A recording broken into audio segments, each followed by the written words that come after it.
Hello dear friends, अच्छी classes में आपका बहुत बहुत स्वागत है। तो दोस्तों, आज हम पढ़ेंगे एलिमेंट 2 का 2.2 लास्ट पार्ट। जैसे ये हम खत्म करेंगे चैप्टर, उसके बाद एलिमेंट 2 खत्म हो जाएगा IG1 का। देन हम चालू करेंगे एलिमेंट 3। तो चैप्टर चालू करने से पहले हम एक बार अपने आप को थोड़ा सा मोटिवेट करें। कैसे? जैसे कि मैं हर एक वीडियो चालू करने से पहले थोड़ा सा आप लोगों को मोटिवेट करता हूं। सीढ़ियां उन्हें मुबारक हो जिन्हें सिर्फ छत तक जाना है। सीढ़ियां उन्हें मुबारक हो जिन्हें सिर्फ छत तक जाना है। मेरी मंजिल तो आसान है, रास्ता मुझे खुद बनाना है। इससे प्रेरणा मिलती है कि हमें ऐसा नहीं कि हम एक एलिमेंट पढ़ के कल पढ़ेंगे परसों पढ़ेंगे, ऐसा कुछ नहीं है। हमें अपने अंदर एक जिज्ञासा रखनी है कि हमें नेबोस्का कोर्स फर्स्ट टाइम में क्रैक करना है। तो इस तरह से जिज्ञासा रहे। देखो, दुनिया में चलते सब लोग हैं, लेकिन कुछ जो ज्यादा तेज से चलते हैं वो थोड़ा सा आगे निकलते हैं। तो इसी तरह से हमें आगे बढ़ना है। तो चलिए स्टार्ट करते हैं। Setting smart objective. स्मार्ट, कोई बोलता है ना बहुत स्मार्ट हो, तो वो स्मार्ट एस का मतलब स्पेसिफिक, मेजरेबल, अचीवेबल, रीजनेबल और टाइम बाउंड। आपका जो पॉलिसी, यदि हम सेम चीज पॉलिसी की बात करें तो जो हमारा पॉलिसी है वो स्मार्ट होना चाहिए। When health and safety objective are set for an organisation, जब हम ऑर्गेनाइजेशन का health and safety target set करते हैं, दो ऑब्जेक्टिव शुड बी स्मार्ट। वो ऑब्जेक्टिव क्या है? स्मार्ट होना चाहिए। The acronym SMART refers to the idea that objectives should be, आपका ऑब्जेक्टिव होना चाहिए। आपका जो पॉलिसी जब सेट करेंगे तो आपका जो पॉलिसी होगा वो स्मार्ट होना चाहिए। स्मार्ट मतलब specific, a clear define, precise objective. जब हम पॉलिसी बनाएंगे तो उसमें क्लियर डिफाइन होना चाहिए कि हमारा ऑब्जेक्टिव क्या है। Measurable, it is possible to measure achievement of our progress towards the target, usually by quantify the objective। जो आप ऑब्जेक्टिव सेट करेंगे उसको आप measurable, time to time achievement का क्या करें? मेजर करें, माप करें। Achievable, it can be done, it is possible. जब आप पॉलिसी बनाएं तो ये सुनिश्चित करें कि पॉलिसी में जो हम ऑब्जेक्टिव सेट कर रहे हैं वो अचीवेबल होना चाहिए। ऐसा नहीं कि कुछ भी कमिटमेंट कर दिया और हम ना रिसोर्स प्रोवाइड करा पा रहे हैं ना अचीव कर पा रहे हैं। उस तरह की पॉलिसी बिल्कुल सेट नहीं करनी है। रीजनेबल, उसका आउटपुट हो within the time scale set the with the resources allocated. जो हम पॉलिसी ऑब्जेक्टिव सब सेट करेंगे, मेजर करेंगे, उसका रीजनेबल कुछ आउटपुट निकलता हो।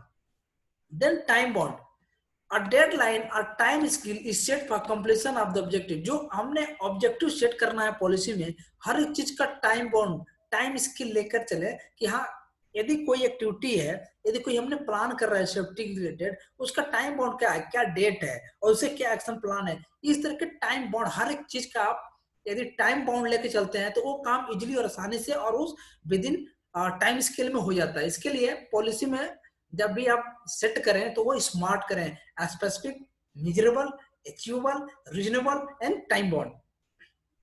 For example, the objective improve the safety culture of the organization is not smart because it fails to meet many of the criteria of a smart objective।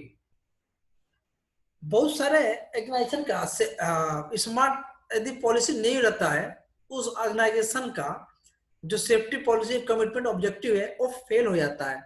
It is not specific in that it does not identify a precise target to be achieved, is not easily measurable, and it does not have a deadline for when success should be achieved। However, the objective review all 48 risk assessment within a 12-month period is a smart objective। The target is precisely defined, a number is given that allow easy measurement of success, and a time scale has been allocated। आप एक मान लीजिए target लेते हैं कि मैंने 48 के risk assessment हमें रिव्यू करना है 1 महीने में, ये एक स्मार्ट ऑब्जेक्टिव हो गया। लेकिन एक्चुअल में आप उसको कितना करते हैं, कितना इंप्लीमेंट करते हैं, क्या टाइम स्किल है, क्या एलोकेटेड करते हैं, उसके ऊपर डिपेंड करता है। ऐसा नहीं कि हम कुछ भी कमिटमेंट कर दिए और वो पूरा नहीं हो रहा है। इस तरह का पॉलिसी नहीं होनी चाहिए। पॉलिसी कैसे होनी चाहिए? स्मार्ट होनी चाहिए। Now when setting health and safety objective, consider should be given to। जब आप health and safety policy set कर रहे हैं, बना रहे हैं, तो जो जो नीचे वाली, ये जो नीचे पढ़ेंगे चीज, इसको कंसिडर करना चाहिए। when going to when is going to set objective, the involvement of senior management perhaps with guidance from health and safety practitioner advisor। जब आप हेल्थ एंड सेफ्टी की पॉलिसी बनाने जा रहे हैं तो उसमें टॉप मैनेजमेंट को भी इन्वॉल्व करें, और हो सके तो आप एक हेल्थ एंड सेफ्टी एडवाइजर की मदद लेकर ही हेल्थ एंड सेफ्टी पॉलिसी बनाएं। How objective will set at each function level? Objective need to be set at different level or within different part of the organization to achieve organizational goals. This can be achieved by setting and agreeing personal targets with individual through the job appraisal and review process। जब हम policy बनाएंगे तो हम ये भी निश्चित करेंगे कि जितने मैनेजर्स हैं, सीनियर मैनेजर, सुपरवाइजर है, वर्कमैन है, उनके परफॉर्मेंस रिव्यू में हेल्थ एंड सेफ्टी का टॉपिक अवश्य डालें कि क्या टारगेट है, उन्हें क्या अचीव करना है, ये हेल्थ एंड सेफ्टी उनके केआरए में डालें। Legal and other requirements, objective must recognise legal standard and other requirement set by, for example corporate policy और इंश्योरेंस कंपनी। लीगल और अदर कंपनी को भी ध्यान में रखते हुए पॉलिसी सेट करें। hazard and risk, the hazard inherent in the workplace and the risk created must be taken into account when setting objective। If this is not done, the organization may pursue objectives that are irrelevant or that address only trivial matters। हजार को भी देखना है, किस तरह का हजार है वर्क प्लेस पे, वो हजार को ध्यान में रखते हुए हमें रिस्क असेसमेंट करना है और ऑब्जेक्टिव पॉलिसी में सेट करनी है।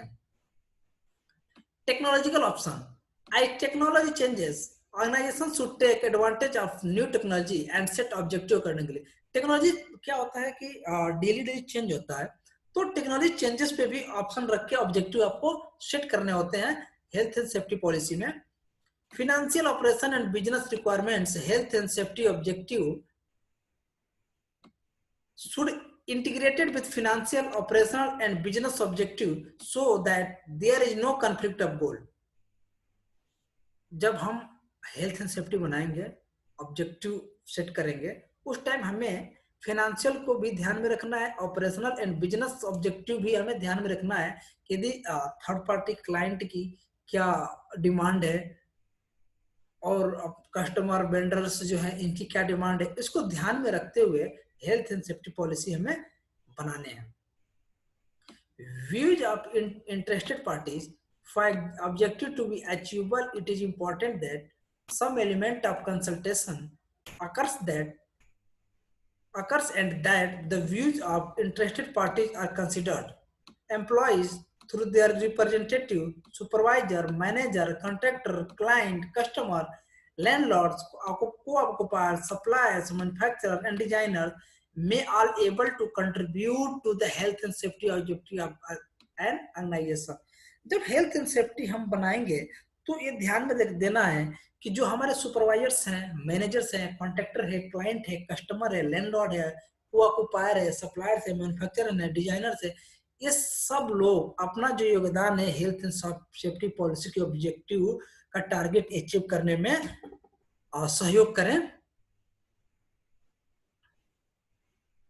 इस तरह का पॉलिसी हमें बनाना है। अब आता है organizational roles and responsibility। This section of the health and safety policy deals with people and their operational duties in relation to health and safety। It outlines the chain of command for health and safety management and identifies the roles and responsibility of staff to enable clear delegation of duties।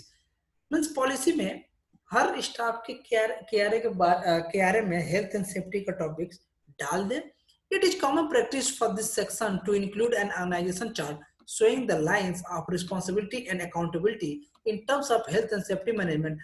अभी हम एक जो chart देखिए आगे discuss है.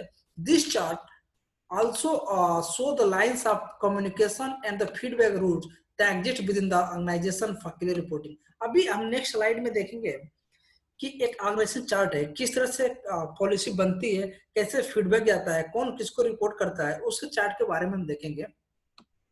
The following figures show a typical organization chart for a company. The gray lines show line management responsibility following down to the structure. The green lines show the function responsibility that the health and safety manager has for providing advice at all levels of the organization. The orange lines show the lines of communication and feedback through the structure. चलिए जो जितनी बार discuss हुआ है एक बार मैं मोटा मोटी line में ग्राफ बनाकर दिखाता हूं कि कैसे आपको आसानी से समझ में आएगा. ये रहा आपका ऑर्गेनाइजेशन चार्ट. जैसा कि आप देख पा रहे होंगे कि ये क्या है, ये एमडी, ठीक है, ये डायरेक्टर, एमडी नीचे क्या है, director, then managers, supervisors, employer. तो आप ये जो देख रहे हैं कि ये जो तीर लगी हुई है इस तरह का, तो ये क्या है, पॉलिसी बन के आ रही है. ऊपर से सारी पॉलिसी बनती आ रही है नीचे तक. आप देख रहे होंगे पॉलिसी बनती हुई नीचे आ रही है, सुपरवाइजर फिर down the level soft floor के वर्कर्स के लिए आ रही है. देन आप देख रहे होंगे जो हेल्थ एंड सेफ्टी ऑफिसर है इसका लिंक सबसे है. देखो एमडी का डायरेक्ट वर्कर्स इन्वॉल्व कहीं नहीं दिख रहा है आपको, ठीक है, एमडी का डायरेक्ट मैनेजर से कहीं इन्वॉल्व नहीं दिख रहा है आपको. ये एक चेन है, एक दूसरे से जुड़े हुए हैं.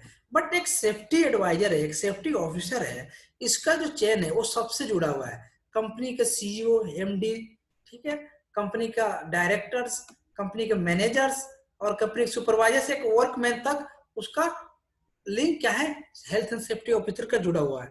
आप लोग काम करते होंगे तो मालूम ही होगा कि एक हमें एमडी तक का रिपोर्ट करना पड़ता है, एक वर्कर से लेकर के एक एमडी तक का. लेकिन सेम चीज पॉलिसी ऊपर से बन जाती है, लेकिन फीडबैक कहाँ से जाएगा, फीडबैक नीचे से जाएगा सीधे. आप ये देख रहे हैं इस कलर में, ये देखिए पूरा फीडबैक है.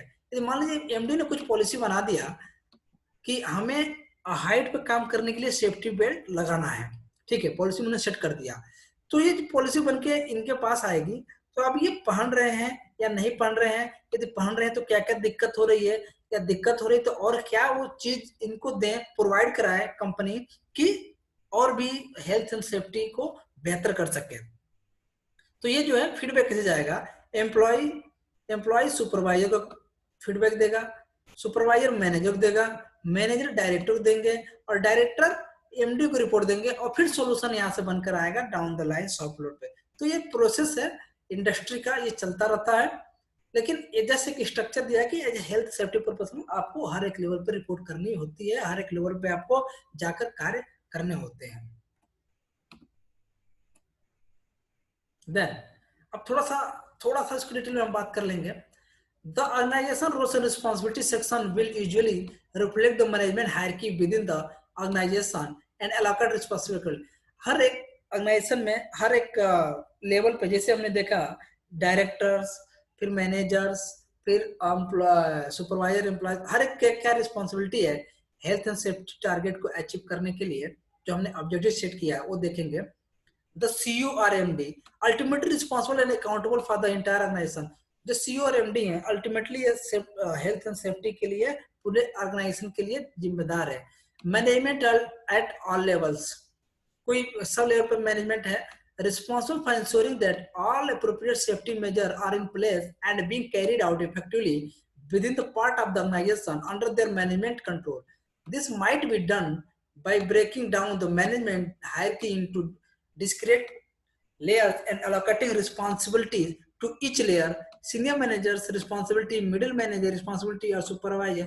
जो ऊपर से पॉलिसी बनेगा तो ये इनको क्या करना है, इंश्योर करना है. जो मैनेजमेंट के लेवल के बंदे हैं वो इंश्योर करेंगे कि जो डाउन द लाइन है वो क्या वो पॉलिसी का जो हमारा सेट किया गया ऑब्जेक्टिव वो अचीव हो रहा है, उसके बारे में ये मैनेजमेंट के लोग देखेंगे. ऑल एम्प्लॉयज, सभी एम्प्लॉय की जिम्मेदारी है responsible for acting safely at all times in the course of their duties at work. सभी एम्प्लॉयज को ये इंश्योर करना है कि जो वो काम कर रहे हैं वो सेफ हो। competent person have a operational duties but are also considered competent to carry out one or more specialist health and safety duty, example first aider और फायर मार्शल। competent person वो है, जैसे आज देखिए वो competent person अलग से कहीं से नहीं आएगा, वो इसी में से निकल के आएगा। एक आदमी, दो आदमी, चार आदमी, जैसे मान लो कोई फर्स्ट अपनी कंपनी में फर्स्ट एड ट्रेनिंग करते हैं, तो उसी आदमी में से, इसी ऑल एम्प्लॉय में से एक फर्स्ट एडर बनाते हैं, किसी को फायर मार्शल बनाते हैं, उसको हम कॉम्पिटेंट पर्सन बोलते हैं। Specialist health and safety practitioners, जो special health and safety practitioner as a safety officer responsible providing advice to support management and employees in achieving safety. Health and safety officer practitioner का काम है कि जो organisation के health and safety objective है, target है, जैसे कि स्मार्ट जो बना हुआ है, उसको अचीव कैसे करें और टाइम टू टाइम मॉनिटर करें कि वो अचीव हो रहा है कि नहीं हो रहा है। देन अरेंजमेंट्स, कैसा होना चाहिए अरेंजमेंट्स, ये लास्ट है। पॉलिसी में जो 3 चीज पढ़े थे, general statement of intent, organising and arrangements. The arrangement section of is often the largest section of the policy. It deals with the general arrangements that exist to manage health and safety and specific arrangements that are necessary to deal with the particular risk relevant to the organization and its activity. The systematic procedure is to manage health and safety are contained in this organization. अब एक इसमें terms है permit to work system. Permit का definition क्या है, permit system होता क्या है, परमिट क्या होता है? A formal documented safety procedure for forming part of a safe system of work, which ensures that all necessary actions are taken before, during, the after particularly high risk work. We will cover work permit in more detail in element 3 में permit work system के बारे में detail में बात करेंगे। बाकी आप सबको पता है एक फॉर्मल डॉक्यूमेंट है और एक नेसेसरी है कि एक कम्युनिकेशन डॉक्यूमेंट भी है एक, और कोई एक्सीडेंट ना हो, क्या हजार से किसी एक्टिविटी में उसको आइडेंटिफाई करें। ये परमिट टू वर्क का एक प्रोसीजर है, एक तरह से एक लीगल डॉक्यूमेंट भी। एक परमिट टू क्या है, एक लीगल डॉक्यूमेंट भी है। तो ज्यादा डिटेल में हम एलिमेंट 3 में बात करेंगे। एक बार टॉपिक फोकस पे नजर डालेंगे। General health and safety management arrangements, carrying out risk assessment, identify and supply health and safety information, instruction and training, accident and near miss reporting system, ये हमने उसमें पढ़ा है, पढ़ेंगे। Consultation with worker and health and safety matters, worker के साथ consult करें, ज्यादा नियर मिस रिपोर्ट करें, इंफॉर्मेशन, इंस्ट्रक्शन एंड ट्रेनिंग का आइडेंटिफाई करें कि इसको क्या जरूरत है, रिस्क असेसमेंट करें, developing safe system of work and work permit system to control hazards, safe system work और permit to work system implement करें कि कंट्रोल हजार्ड को कैसे कंट्रोल किया सके। Welfare and first aid provision, housekeeping, first aid and prevention, emergency procedure क्या है, communication of health and safety matters including hazards and control measures, compliance monitoring including auditing of system but also measuring workplace parameter, example noise, assess the effectiveness of the arrangements।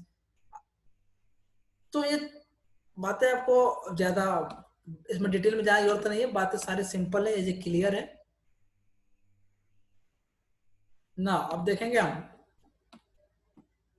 all the general health and safety management issues will relevant to workplace, they are generic issues. However, the practical arrangements made for the management of these issues will have to be tailored to suit the organization. Depending on the workplace, specific health and safety arrangement will also have to develop to deal with particular risks. The list of possible arrangements that might be required can be long and depends on the problems and issues faced by the organization in the question. For example, a lorry haulage company will have a set of organization to manage transport risk, but an office-based company will not. अब ये भी depend करेगा कि risk आपको अपने organisation में किस तरह के रिस्क असेसमेंट करना है, किस तरह से पॉलिसी सेट करना है। जैसे उदाहरण के तौर पे एक लॉरी कंपनी है जो वो एक जगह से दूसरे जगह पे ऑयल शिफ्ट करती है, तो उस हिसाब से अपने पॉलिसी सेट करेगी, उस हिसाब से रिस्क असेसमेंट करेगी। और लेकिन एक दूसरी ऑफिस बेस्ड कंपनी है, वो ऑफिस बेस्ड के हिसाब से अपने हजार्ड्स को कंसीडर करेगी। Example of specific risk and problems with an organisation that may need detail arrangement include lone working. जब ट्रांसपोर्टेशन का हम बात करेंगे किसी ऑर्गेनाइजेशन का काम करने के लिए, तो स्पेशल हमें अरेंजमेंट करना होगा किस चीज का, लोन वर्किंग क्या करना चाहिए, noise exposure control, vibration control, control of exposure है, टॉक्सिक मटेरियल का हमें स्पेशल ध्यान रखते हुए हमें क्या करना है, रिस्क असेसमेंट और अरेंजमेंट करना है। देन कंट्रोल ऑफ क्राउड, ये भी ध्यान में रखते हुए हमें रिस्क असेसमेंट करना है। Control of transport risk, specific health surveillance requirement, waste disposal के बारे में भी। Not all organisation will have all the risk, these are specific to the organisation and its activity. सभी ऑर्गेनाइजेशन के पास इस तरह का रिस्क नहीं है, बट इन सारी चीजों को ध्यान में रख करके ही पॉलिसी सेट करें। अब रिव्यू पॉलिसी कब कब रिव्यू होगी? A health and safety policy should not be considered as a rich and unchanging. तो हेल्थ एंड पॉलिसी क्या ऐसा नहीं है कि वो अनचेंजिंग हो, इंस्टेड बदले it should be subject to regular reviews so that it remains current and relevant. In this way it can be considered a live document. ये लाइव डॉक्यूमेंट होना चाहिए, ऐसा नहीं कि एक बार बना के आप छोड़ दिए, ऐसा नहीं होना चाहिए। वो टाइम टू टाइम अपडेट होना चाहिए, आपके ऑर्गेनाइजेशन प्रोडक्ट मशीनरी के हिसाब से, टेक्नोलॉजी के हिसाब से चेंज होना चाहिए। It is good practice to review policy on regular basis. However, there are other circumstances which could give rise to reviews, such as technology, innovation or legal changes. आप health and safety policy कब change करेंगे? कोई technology change हुआ, organisation कुछ change हुआ, legal changes हुआ, then the aim of the review is to make sure that the policy is up to date and accurate. The date of the last review should be recorded on policy document, indicate how current they are. Health and safety policy time to time update होना चाहिए और policy के ऊपर date लिखा हुआ होना चाहिए, ताकि पता चले कि लास्ट टाइम में वो कब रिव्यू हुआ था। ये कुछ क्वेश्चंस हैं रिलेटेड एलिमेंट 2 में हमने जितने पढ़े उसके कुछ क्वेश्चंस हैं, इसके बारे में हम देखेंगे। Why might the health and safety policy two organization both undertaking similar work be different? क्यों किसी ऑर्गेनाइजेशन का दो ऑर्गेनाइजेशन है तो सिमिलर वर्क है बट पॉलिसी डिफरेंट होती है, ऐसा क्यों? वो डिपेंड करता है मैनेजमेंट के ऊपर में, क्या रिसोर्सेज प्रोवाइड करा रहे हैं उसके ऊपर डिपेंड करता है। इसके आप डिटेल में पहले वीडियो देखेंगे ध्यान से, देन इसको डिटेल में आप आंसर लिखेंगे। What are the 3 key part of health and safety policy? Oh 3 health and safety policy की क्या है जो हेल्थ एंड सेफ्टी पॉलिसी बनाएंगे? एक general statement of intent, organising और arrangements. Who should sign the policy statement? Top management, senior management द्वारा policy sign होती है, वो कौन होता है? सीईओ और MD. What health and safety responsibility do all workers have? सभी क्या क्या रिस्पांसिबिलिटी होना चाहिए वर्कर्स के health and safety related? What does the safety organisation chart show? Safety chart क्या शो करता है? What circumstances might required a review of policy? क्या क्राइटेरिया है कि हमें health and safety policy review करना है? ये बहुत सिंपल सिंपल क्वेश्चन है, पर ये निबोस के एग्जाम्स में अक्सर पूछे जाते हैं, सब पूछे जाने वाले क्वेश्चन ही है। अब चैप्टर का एक बार समरी है, समरी में ज्यादा कुछ नहीं है, जो हमने पढ़ा उसी के बारे में बात कर रही है। अब वीडियो पॉज करके देख सकते हैं। वो ILO ऐसा 2001 के बारे में बात किया है, 45,001 के बारे में बात हुई है इसमें। देन क्या एम है पॉलिसी सेट करने के लिए, क्या क्या वो 3 की हैं। देन हेल्थ एंड सेफ्टी कब कब रिव्यू होना चाहिए, किसके द्वारा साइन होनी चाहिए, ये सारी डिटेल जितने क्वेश्चन पढ़े सारे इसी के बेस पे आधारित है। आप अच्छे तरीके से इसको लिख पाएंगे।